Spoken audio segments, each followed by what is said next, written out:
If you weren't around or didn't play games in the 90s, then I'm sorry. It was a time when you could put a game in your system and just play. If playing on consoles, you didn't have to connect to the internet to get the most out of the experience, you didn't have to wait for an update to download and install, and most games came with a detailed manual rather than hold your hand every step of the way. I was around in the 90s and basically envied anybody who had a Nintendo 64. After the Super Nintendo, my parents deemed the gaming hobby too expensive, and I was pretty much on my own. I always wanted a 64 growing up, and by the time I had enough money to get one, the Dreamcast was out and I was convinced to get that instead, and we all know how that turned out. In the end, my parents were right. This hobby is expensive, but it wasn't going to stop me, and I didn't regret the purchase, but I still wanted a 64. Fast forward to 2010, and I finally got one. I was finally able to catch up on some of the games I've missed, and on their original hardware. Super Mario 64, GoldenEye, Super Smash Bros. Man, it was an exciting time for me. Back when the 64 was in its prime, I would say the system was known for two reasons: Nintendo and Rare. Rare was on fire in the 90s, releasing one game after another, hit after hit. GoldenEye, Killer Instinct, Diddy Kong Racing, and even Perfect Dark, which released in 2000. Sadly, I missed out on all of these, but I was aware of these games since everybody would talk about them. I was an envious little boy. Developed by Rare and published by Nintendo, Banjo-Kazooie was released in 1998 for the Nintendo 64. For some reason, this game never interested me until I acquired the Rare Replay Collection released for Xbox One in August 2015. The version of Banjo-Kazooie in this collection is actually the remastered version, originally released in December 2008 and can be downloaded on Xbox 360 from the Xbox Live Arcade. This remastered version includes improved performance and visuals, some minor gameplay changes, and even some minor visual changes. Many will say Banjo-Kazooie is one of the greatest 3D platformers ever made. So let's take a look and see if that's actually the case, and if it even still holds up.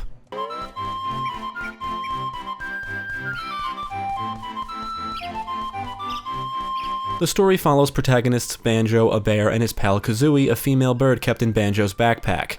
An evil witch named Gruntilda learns that Banjo's younger sister Tootie is more beautiful than she is, so she develops a machine to transfer a person's beauty, and then proceeds to kidnap Tootie while Banjo is sleeping. It's the basic damsel in distress premise, and your ultimate goal is to defeat Gruntilda and rescue Tootie. You're introduced to Banjo's friend Bottles in the beginning of the game, and he teaches the duo all kinds of new moves and abilities as you progress. There is no spoken dialogue, but each character will make noises and grunt when they speak, accompanied by subtitles. The grunts do give the characters personality, and the dialogue is humorous overall, specifically the dialogue exchanged between Kazooie and Bottles. They'll often tease each other with one wisecrack after another. Banjo and Kazooie are a team, and I found them to be both likable and memorable protagonists. Throughout the environments are molehills, and interacting with these will reveal Bottles, who will teach you new moves that can help you navigate the worlds and defeat enemies. You have the option to skip the basic tutorial at the beginning of the game where he teaches you all of the basic moves, but I would suggest playing through it if it's your first time playing, although you can view instructions on the basic moves from the main menu. Banjo can run, crouch, roll, swim, jump, and double jump with the help of Kazooie's wings, but these basic moves will only get you so far. Mastering the rest of the moveset is what will help you succeed. The claw swipe is when Banjo swipes with his claws. Beak barge is when Banjo crouches, Kazooie emerges from his backpack, and they lunge forward for a powerful attack. Rat-a-tat-rap is when Banjo jumps and Kazooie attacks with her beak while they're in mid-air. Beak Buster is an extremely useful move where Banjo jumps, flips upside down, and Kazooie will pound to the ground with her beak, useful for killing enemies and pushing buttons. Talon Trot is another useful move, and I found myself using it more than any other. Kazooie will stick her legs out of the backpack and carry Banjo around, letting you run faster than normal, and it also allows the duo to run up steep slopes. Flap Flip involves Banjo crouching, and then with the help of Kazooie doing a flip to jump high into the air. The Wonder Wing move involves Kazooie shielding Banjo with her wings, making the duo invulnerable, but this move does require a stock of gold feathers. You'll learn to shoot eggs from Kazooie's mouth or even from Banjo's butt, I think, in which case they will bounce. This is a very useful move, great for attacking enemies at long range or even activating things, but does require a stock of eggs. Bottles will also teach you different abilities that require the use of something else found in the environments. For example, the duo can fly, but only after jumping from a flight pad, and red feathers are required to fly higher. Eventually, you learn the Beak Bomb move, which can be utilized when flying, and lets the duo fly at rapid speed into a target, attacking it with Kazooie's beak. Shock jump pads allow the duo to perform the shock spring jump to jump even higher than normal. The wading or wadding boots, don't know how to say it, enable the duo to walk in hazardous liquids. When finding the turbo trainer shoes, you can use the turbo Talon Trot, which basically means you can run at super speed for a limited time. There's plenty to see and do in Banjo-Kazooie, and you're always given the proper tools to accomplish your goal. Thankfully, the controls are responsive and should never be an issue, although aiming to fire eggs can be a bit of a bitch. The camera, on the other hand, while fantastic in its day, feels dated now. Just like Mario 64 that came before it, the camera is controlled independently of the character. However, it works against you often. The camera will position itself accordingly depending on what you're doing, but sometimes that means objects or structures will obscure your view, or it forces an angle that's not ideal. With some angles, it can be hard to judge perspective. Now don't get me wrong, the camera works well most of the time, and it was pretty great back in 1998, but nowadays its flaws are a bit more obvious. Banjo-Kazooie consists of 9 worlds, each with their own theme and secrets to uncover. Every world can be accessed through the hub world, otherwise known as Gruntilda's lair. Gaining access to a world requires a specific amount of jiggies to fill the missing pieces on that world's puzzle picture. 10 jiggies can be collected in each world by either discovery or by completing objectives. Now, the puzzle pictures are not always near the world's entrance, which leads to one of my minor gripes, a confusing hub world. Gruntilda's lair is rather large, with different areas, paths, and tunnels to explore that lead to different worlds, secrets, and even cauldrons that can warp you to different parts of the lair. But you can only warp after discovering 2 of the same colored cauldrons. Even with the cauldrons, the lair can be confusing to navigate, making it easy to get lost, and even forget where world entrances are. This is probably a bigger issue for first-time players, but it does get annoying if you need to revisit a world you haven't been to in a while and don't remember where the entrance is. The worlds themselves are large and open, but not so huge that it's easy to get lost or confused. Although Click Clock Wood does kind of drag on. You can't have a good 3D platformer without 2 things, responsive controls and good level design. Luckily, Banjo-Kazooie delivers on both. Now, I've always loved platformers, but as I've gotten older, I've started to dislike the minigames many 3D platformers seem to employ. I just want to explore levels, collect items, kill enemies, and discover secrets. Some of the worlds here do consist of minigames, but it's nowhere near as rampant as in Banjo-Tooie. You'll have to protect Twinklies from getting eaten, solve basic puzzles, and there's even some racing thrown in here because that's not fun. Unfortunately, you need to complete the minigames to be rewarded with jiggies, but at least they're not too difficult or tedious. Other than minigames, you'll need to explore the worlds to find jiggies, and for the most part it's all good fun. Every world has 5 different colored Jinjos that need to be rescued, and rescuing all of them rewards you with a jiggy. Many of the worlds have friendly NPCs that are usually in need of your assistance, and they will reward you with jiggies if you help them. For example, in Gobi's Valley, you'll need to find a way to get Trunker some water, you'll need to find all of the presents for the kids and free ZZ Peak, and you'll need to free Snorkel who's trapped under the boat in Rusty Bucket Bay. Most of the NPCs are easy enough to find since they're usually out in the open, but figuring out what you need to do to help them or where to find the items they require will take some thinking and exploring. Scattered throughout the worlds are Mumbo Tokens that act as a form of currency. In some worlds, Mumbo can be found in a hut, and if you give him the required amount of tokens, he will transform you into an animal, and in the Mad Monster Mansion world, a pumpkin. Transforming into these creatures is necessary for gaining access to specific locations, not normally accessible by the duo on their own, usually to acquire a jiggy. In fact, you can leave the world as these creatures to acquire jiggies in Gruntilda's lair, usually revealed by finding and pressing the hidden witch switches in each world. Scattered throughout each world is 100 musical notes, and you need a certain amount of these notes to break the seals of note doors in Gruntilda's lair, which grant you access to new areas of the lair. And unlike the original game, this remaster saves how many notes you've collected, so you're never required to collect them all in a world in one run. In addition to the major collectibles are other items and things to discover, like Cheeto, who will provide you with cheats if you can find him hidden in Gruntilda's lair. There's also the extra honeycomb pieces, and after collecting 6 of them, your health or energy meter is permanently increased. And let's not forget the infamous stop and swap items. Hidden throughout the game are mystery eggs and a large key made out of ice. Back in the day, it was planned that these items would unlock things in the sequel, Banjo-Tooie, and required the player to quickly swap game cartridges, but due to, I think, hardware limitations, this concept never happened, but the items are still in the game. However, collecting these items in the Xbox Live Arcade version, including the one found in Rare Replay, unlocks vehicle parts in Banjo-Kazooie Nuts and Bolts. Apparently, they also unlock extras in the Xbox Live Arcade version of Banjo-Tooie.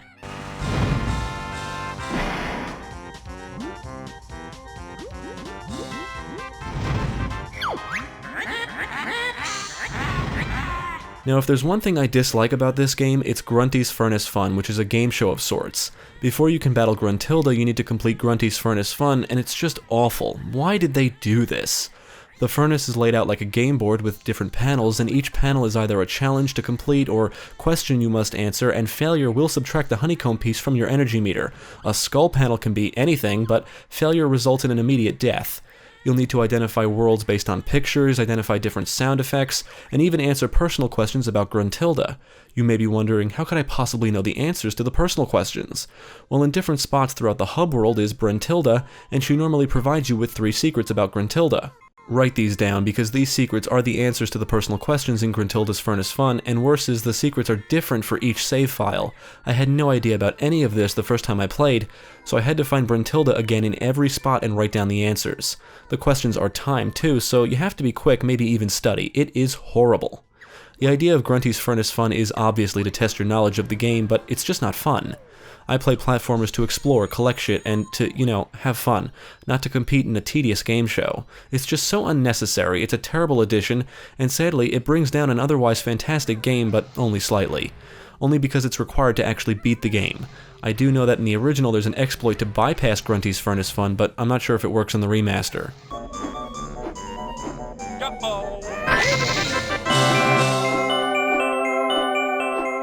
The worlds themselves are excellently designed and memorable. Banjo-Kazooie is more about exploration than it is about engaging enemies. The worlds don't have many enemies, and the ones that are here usually don't pose much of a threat and can easily be defeated. Fallen enemies do drop honeycomb pieces that will restore your health, so they do serve their purposes. You've got giant insects, crabs, bulls, and even apes that flail their arms as they come charging at you. They're silly. Some of the more dangerous enemies include sharks that appear when you enter certain bodies of water, and even floating aquatic mines that will slowly move towards you if you're detected and explode upon impact. Other than Gruntilda, there's no real boss battles, but some worlds include what I'll call mini-bosses, since these enemies are large and take more than 1 or 2 basic attacks to defeat. Now, each world's theme is unique, and the themes are what make each of them stand out. Treasure Trove Cove is my favorite. It's sunny, tropical, and surrounded by the ocean. Ironically, in real life, I hate the beach. Mad Monster Mansion is filled with ghosts and skeletons, and you can even flush yourself down a toilet. Gobi's Valley is a desert world complete with sphinxes and magic carpets. Even if you don't like the theme, every world is fun to explore for the most part, and as you progress, the worlds become more challenging. You'll need to press buttons, break things to gain access to new areas, interact with things, and check every nook and cranny to make sure you don't miss anything. If you've been around a while or played platformers before, figuring out most things should be easy, but not everything you need to do is obvious. The final 2 worlds, Rusty Bucket Bay and Click Clock Wood, are a bit tedious. Rusty Bucket Bay consists of nasty water that will deplete your air meter twice as fast, and one of the jiggies is just a real pain in the ass to acquire. Click Clock Wood is a forest world with its own little hub world of sorts. There's one main area where you have to do everything, but each door you walk through to get there will change the season.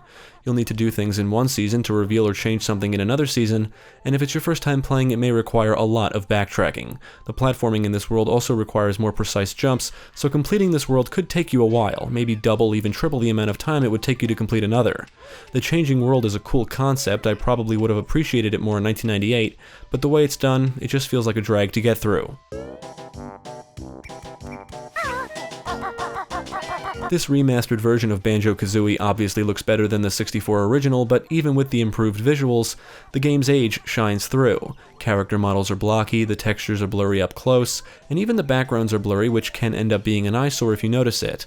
I'm aware this is originally a 1998 game, and the visuals are more or less improved rather than overhauled, and in 1998, this game was actually quite the looker.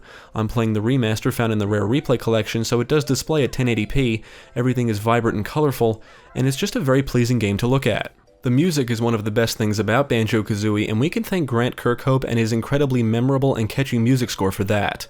The sound effects match the cartoony aesthetic the game is going for, and the overall presentation was just incredible in 1998, and for the most part it still holds up today. This remastered version runs much smoother than the original ever did. I didn't notice any serious glitches and can't say I experienced any real hiccups on the technical side.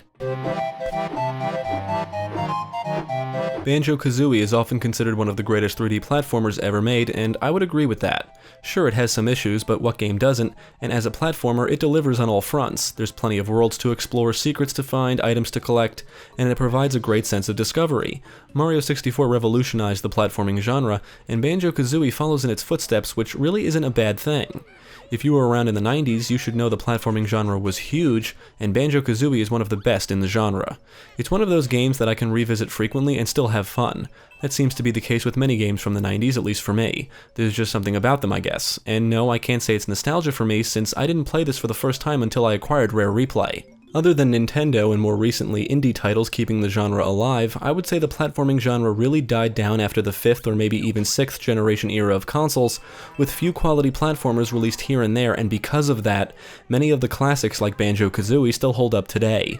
The platforming genre is special because unlike some other genres, the gameplay can remain consistently fun for years to come if it's designed right. If the game is designed well in terms of controls and camera, the gameplay will be just as fun and exciting as it was the day it released, whether that was a year ago, 10 years ago, or even 20 years ago. Yeah, that could apply to any classic game, I guess, but I find that some gameplay mechanics age better than others depending on the genre. I think it's more or less the simplicity of the core gameplay of platformers that can keep the genre going for years without requiring much change, unless it's trying to innovate, of course. Sure, the presentation will show its age, but for me, that doesn't detract from the overall experience. Other than some minor camera issues and the horrible Grunty's Furnace fun, Banjo-Kazooie encapsulates everything I love about platformers. I don't really care much for minigames in my platformers, and thankfully there's not many here, but what is here is a fun overall experience that anyone would enjoy, even today. Ultimately, Banjo-Kazooie is an incredible game, and I would say it's definitely one of the greatest 3D platformers of all time. It's definitely in my top 10. It's got likable protagonists, humorous dialogue, it provides an excellent presentation, and it's one of the many gems Rare released during the 5th generation era of consoles. I still say Mario 64 takes the top spot, but Banjo-Kazooie may be a close second. Back then, Mario 64 set the standard for 3D platformers, and Banjo-Kazooie just built upon that but didn't really innovate, and did nothing that would really turn the gaming industry on its head. It's just a really fun game with a lot of character and charm. Now, Grunty's Furnace fun is really a sore on an otherwise incredible experience, and it's one of the reasons I would never put this game in the first place slot of any favorites or best of lists. I can also do without the minigames, but other platformers seem to have gone down that route as well, so I guess people enjoy them. Banjo-Kazooie is a must-buy if you love the platforming genre or just fun in general. Definitely check it out if you haven't already.